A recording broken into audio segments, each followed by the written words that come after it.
I've done the research. I have yet to find a book that has those three elements in it. And where are you at right now with the book? I've got a lot of the notes done, and like there's different sections. There's my past, and shows how my past has really been a training course to this, and all the signs that that lead me to here.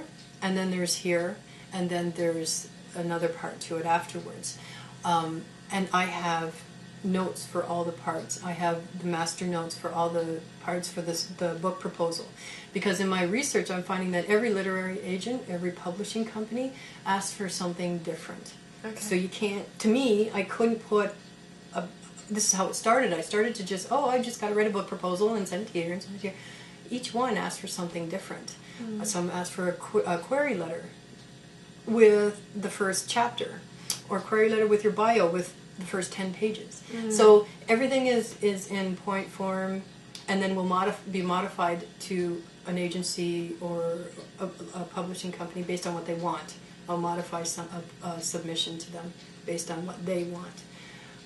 Researching them is taking quite a while too, because I can't just focus on Canada. I have to focus on the States too. And then there's the challenge of I have to make money for my immediate needs, right? Because this is something that, if it pans out, will provide money down the road. Yes. I still have to promote myself. I have a business, so I still have to promote all that. So to find, the time to do it is challenging, but this is where I'm at. So what I think we need to do is we need to have all the publishers and agents out there contact you right now, because Absolutely. I think it's such an amazing story. Thank you. And having been blessed to come to the house and to feel the energies here and to know that it's coming from such a good place, the book, a place of healing, and so fingers crossed that someone sees this and does contact you. That would be great, because it does feel like it's got to happen eventually. Yes. Because this just didn't come to me as, that's a good idea. Yes. This was, I'm supposed to be doing this. This is it. I am This being is it. told by the other side, this is what you have to do. You have to tell our story. That's We it. are in trouble if you don't. Yes. And I have 2 years to do this, and so I'm told that after, the timelines, there's 2 different timelines, so it's hard to say. I was given 2 years, but I was also told that by the time we get to 2012, you can't live here. But that the 2 years is March 2nd, 2011. So it's something like that. But all I know is that it is getting stronger. They're right. As soon as they told me, things immediately started to get stronger.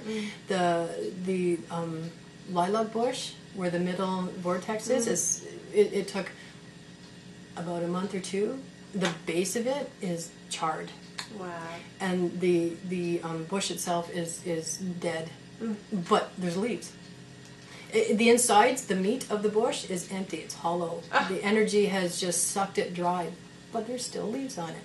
It's very bizarre. The vortex itself, because there's bushes all around it, and there's another bush or a tree that's getting charred. It's got black on it. And the one over here. So based on that, it's about the width of the size of this room. That's how big the vortex is in the middle, and it's powerful. It's supposed to be powerful, I'm told.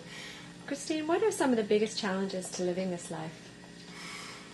Somebody else asked me that question lately too. Well, on an everyday basis, on an every minute basis I'm here, I know that I'm being judged all the time, because I'm obviously a person who lives in the modern world, and all the spirits that are here are from recently passed. My best friend passed a year ago,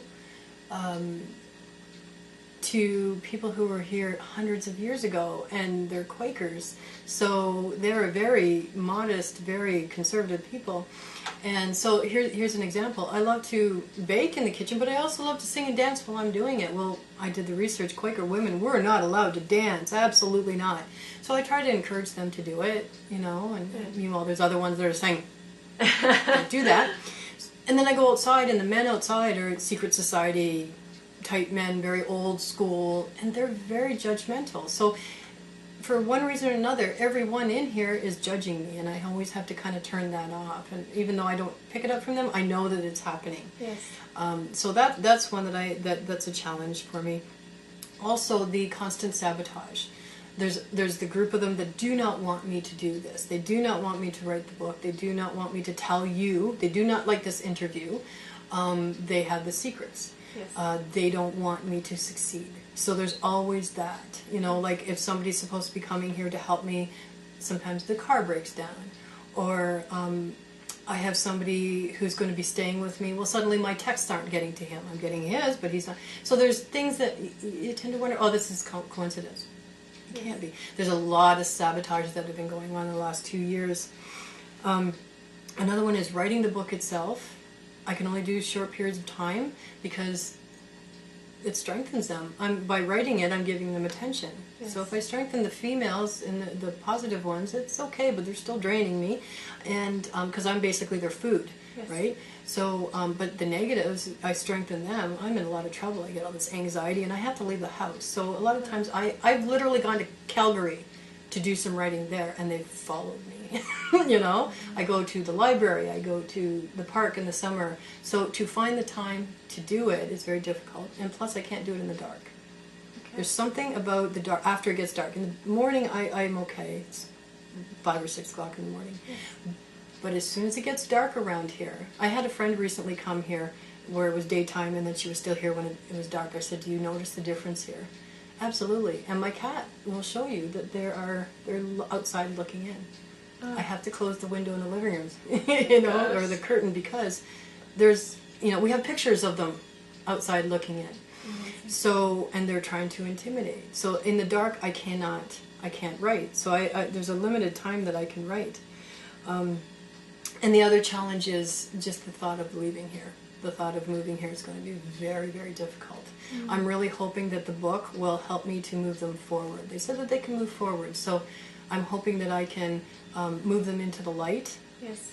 As we're told is the next step. And maybe even, I don't know about shutting off the vortexes, I don't know, because if I don't do that, they're still going to be coming, because I was told that if you get rid of a building and there's earthbounds in the building, they're forever stuck. Could be a theory, who knows, right? But that's James Van Praagh, so, and I really believe in him. So I am dreading the day I have to leave. Mm-hmm. And I'm dreading the day I leave if I don't get done what I'm supposed to do first. So those are my challenges. And what have been your biggest changes in the last 2 years? My relationships. I've met some wonderful people that are mediums, that are investigators.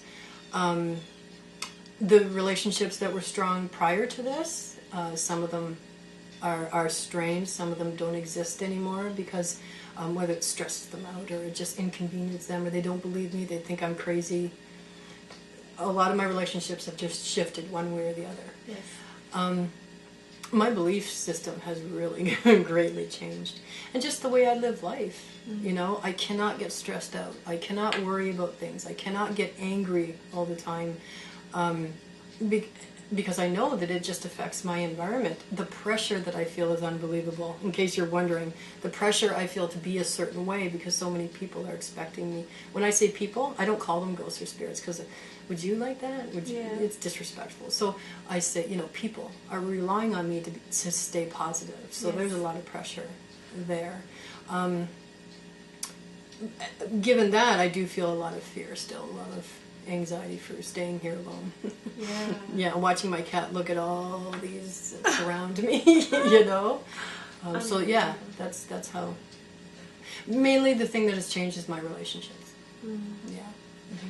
Well, thanks for sharing the story with us. Now, I ask 2 questions pretty much of everyone I interview, so we're just going to shift gears because we are running short on time. Sure. And hop into what has been your biggest inspiration. Well, this is kind of a do or die kind of thing for me. I have to do this or I feel that there's going to be some damages, some repercussions with myself and with the spirits on the other side. There's so much that's relying on me to do what I need to do before the energy gets so strong here. The energy is I've been told the energy is going to get so strong that the house is just going to break down. So I'm not going to be able to live here because the structure of it but also the energy is just, it's going to make me sick. I was sick at one point, a month after the March 2nd thing, and I almost died. I forgot to tell you that, and I'm not going to get into that, but it is in the book in detail that I almost died. It was either a psychic attack or my body just cleansed from everything in order to live here. But 2 weeks bedridden, I almost died. Another inspiration is just the fact that I've been chosen to do this. I feel very honored that a greater, a higher power has decided that I am capable of doing this.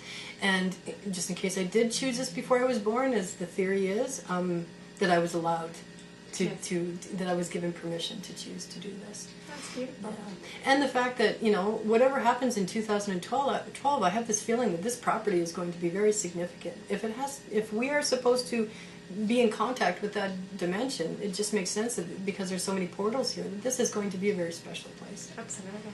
Yeah. And your final words of wisdom today? A couple of things. Always trust your intuition. I've gotten into a lot of trouble by not trusting my intuition. I started getting the message to start writing a year ago last July. I didn't listen. And my life is now very challenging because of it, a lot of consequences because of it. So had I started then, things would be a lot different now. So always trust your intuition. And to try and learn, because we all have to eventually, so why not do it now when we have time? Eventually we are all going to have to face the fact that yes, there are spirits, and yes, we are all going to eventually experience them. So why not learn about it at our own pace right now, before it's there and it's not in our control and we have to. Because knowledge is power, and it decreases that fear. The general media has taught us to fear the other side. Fear is the worst thing. Fear will strengthen those that we want to keep back, and will weaken those that are here to help us. So to learn about spirits, we really do need to learn, because at one point we were all ghosts. On that note, thank you, Christine. Thank you for interviewing me. Christine, thank you so much for sharing your story with us today. I'm so touched by the amount of energy that you put into helping so many different people, to spirits, to helping the earth. And I know that your work will be published.